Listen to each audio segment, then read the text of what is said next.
solen glimmer i aldrig så långsamma år.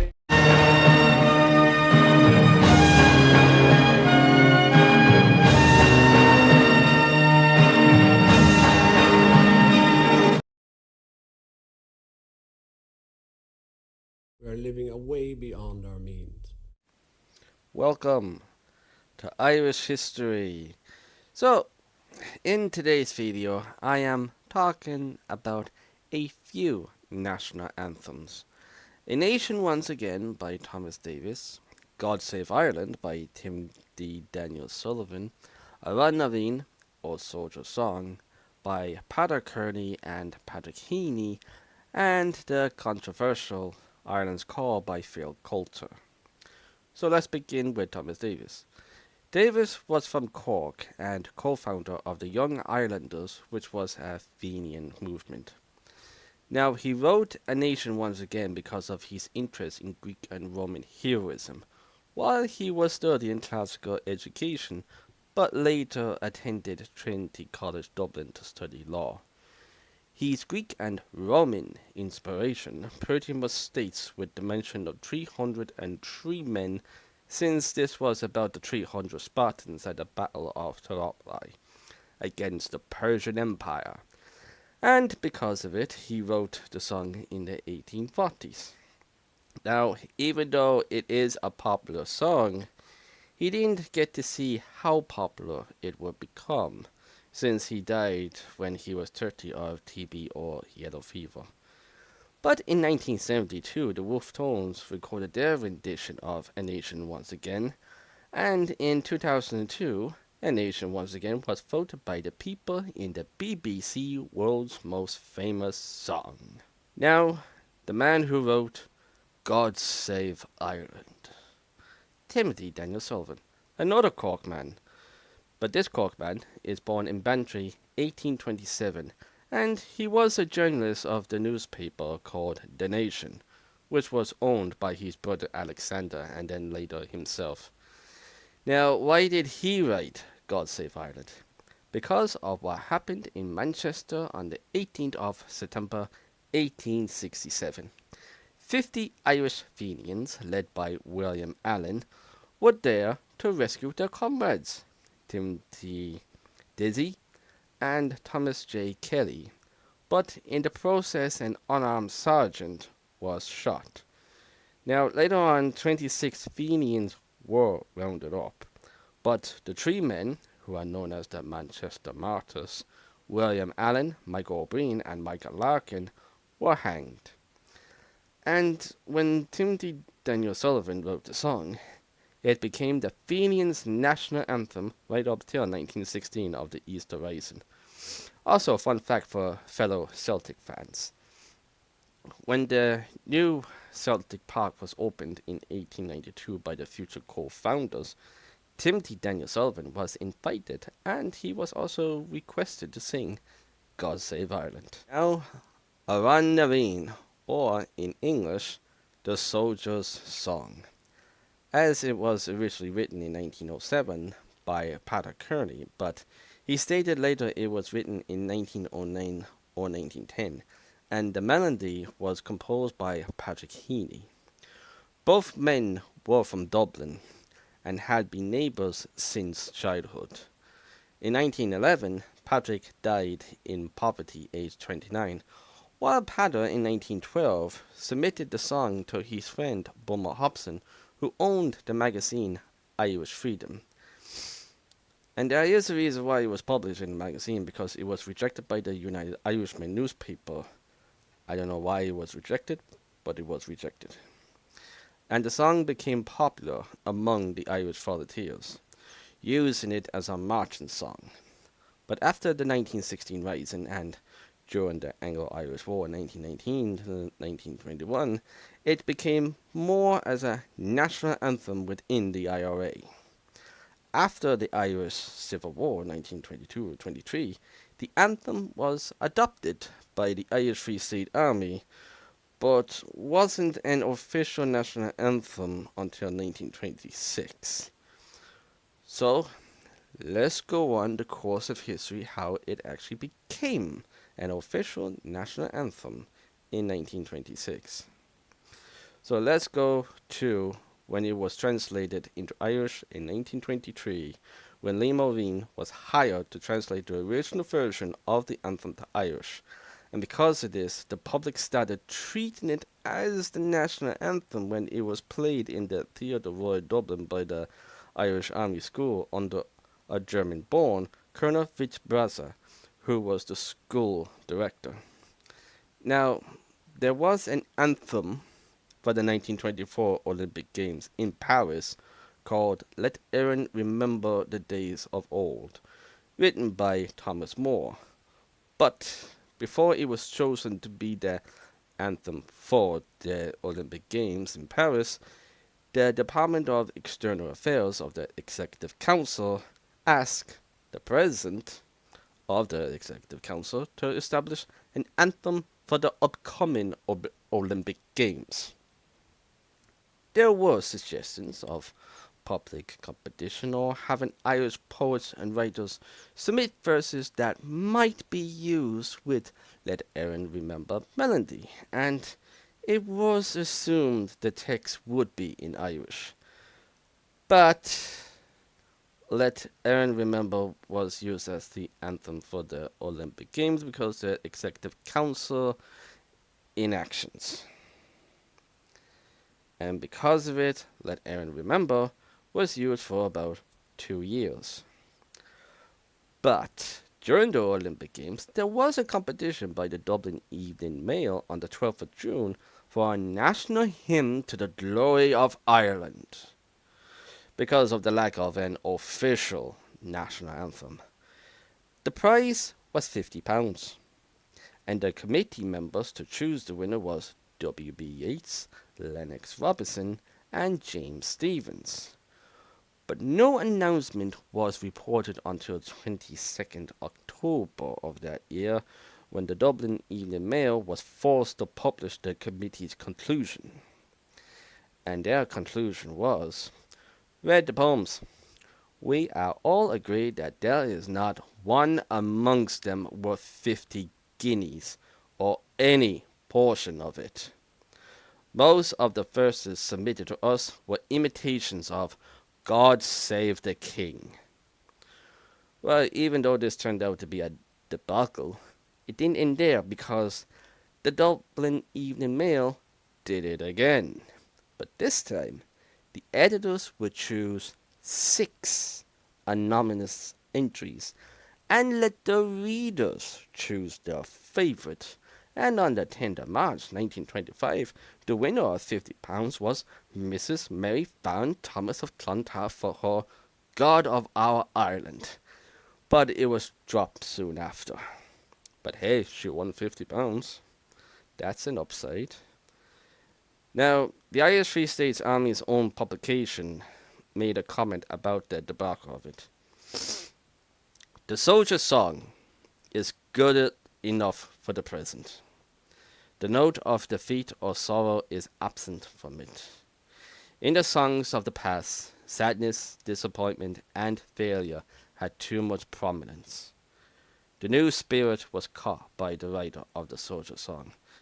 Even the president of the Executive Council, William Cosgrave, is to have been recorded in support of the soldier song as a national anthem.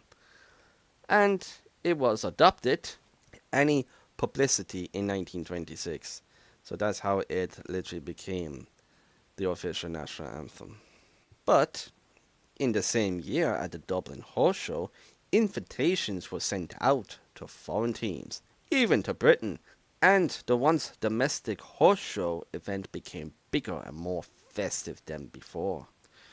When the teams arrived and their anthems were being played, so was the Irish National Anthem, with the tricolour being flown over the Governor-General box, with the Irish Times reporting it, saying, for the first time, the tricolour flag of the Irish Free State floated over the Governor-General's box on the grandstand, while also viewing it as a reconciliation between Unionists and Nationalists.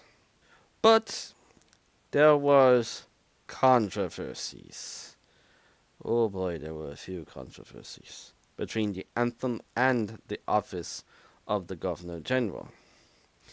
It started when James McNeill, the Governor General, attended a Trinity College garden party in June 1928, and the British Legion Band was playing God Save the King, not unheard of since the Irish Free State was a dominion of the British Empire.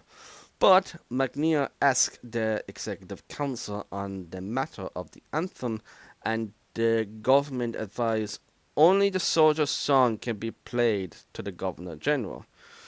But in 1929, McNeill declined to attend college races at Trinity College because he got no guarantee of the soldier song being played instead of God Save the King, and this didn't go unnoticed by the press. And words were exchanged diplomatically between representatives of the Irish Free State, Dominion Office in London, and even the bloody king himself got involved.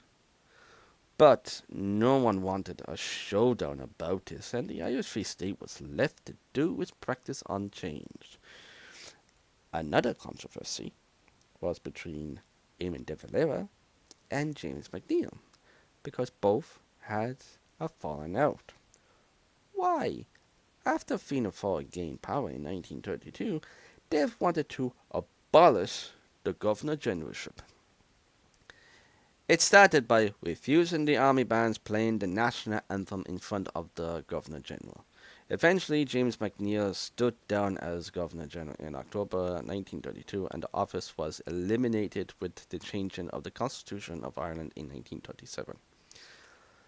Another controversy, I did say there were a good few controversies, was a row over royalties between Patrick Kearney and Patrick Heaney's brother Michael with the Irish Free State.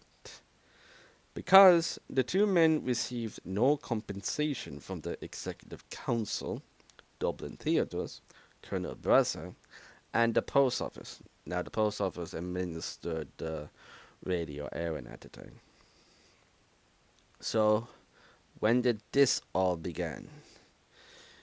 1926, 29, and 32, because this is why Patrick and Michael have issues of no compensation. 1926, the soldier song was accepted with minimal publicity by playing as a closed-down anthem when Radio Airing finished its show for the night. 1929, the Executive Council authorized Colonel Brazza to write a suitable arrangement for the soldier song, which was approved in April that same year. 1932, cinemas and theaters ended their shows with the soldier song. Now, Pater did get royalties from various publishers for the text, but wasn't paid by whom I just mentioned. But he did live a modest, comfortable life, but he did think he was being ignored, and probably Michael thought the same by the post office and etc., etc., etc. So the Department of the President sent a memo stating the state had adopted the music and the title, but not the text of the soldier song, as the national anthem, with the implication that no compensation was due to its author. But Pater did state himself, while he did write the text, the music was a collaboration between himself and Patrick. But in the end, the government decided to obtain the copyright of both versions of the soldier song for general use, and the copyright was acquired in October 1933 for £1,000, until the copyright law was changed in 1959, and it was purchased again for £2,500 in 1965. Now, let's get into Ireland's Call, written by Phil Coulter. First, a quick history about Phil himself. Born during the Second World War in Derry, Northern Ireland, he grew up with music in the house, mainly through Phil's father, Phil, who encouraged music in the household since Phil's father, Phil, played the fiddle and the wife played the piano. Now, Coulter first joined a rock and roll band while attending Queen University in Belfast studying classical music. In his final year in Queen University in 1964, he wrote many songs and went to London to work as a songwriter for a music publisher in Denmark Street in London, and he was even hired by Van Morrison, Jerry Lee Lewis, and Tom Jones. Until 1965, he was part of a songwriting team with Bill Martin, and they wrote together for 10 years. Bill writing the lyrics while Coulter did the melodies. They wrote Puppet on the String for Shanty Shaw 1967 Eurovision victory, then Congratulations for Cliff Richard's 1968, which came second. Phil Coulter is also known for his own song, The Town I Love So Well. Coulter has amassed quite amount of awards like 23 platinum discs, 39 gold discs, 52 silver discs, 2 Grand Prix Eurovision awards, 5 Ivor Novello Awards, which includes Songwriter of the Year, 3 American Society of Composers, Authors and Publishers Awards, a Grammy nomination, a Media Award, and a National Entertainment Award, just to name a few. Now, let's get into Ireland's Call. The IRFU commissioned Phil Coulter to write an anthem that could be sung by both people in the north and south of Ireland for the 1995 Rugby World Cup. Because the Irish rugby team comprised players from both the north and the south of Ireland. But Coulter's own reason for writing Ireland's Call was because he wanted to hear many different Irish accents singing the song together. It was first broadcasted on The Katie Show, then later The Late Late Show, but it is a subject of debate even to this day. Now, this doesn't mean Aran Naveen isn't played when the Irish rugby team plays against their opponents. It's only played at home matches in Dublin, along with Ireland's Call, but in away matches, only Ireland's Call is played. But it does kind of need to be mentioned what was happening at the time in 1995. The Troubles, which didn't end about 98, although it could be argued it continued a bit longer. As far as the IRFU was concerned, there needed to be an anthem for all people on the island of Ireland to sing and not be concerned about the politics of an anthem, but sing their hearts out, give their support to the boys in green so they would give it their all whether win or lose against any opponent, but always beat the English they face in whether the 5 Nations or the 6 Nations now or the Rugby World Cup. So that's all for today. See you in the next one. Slán.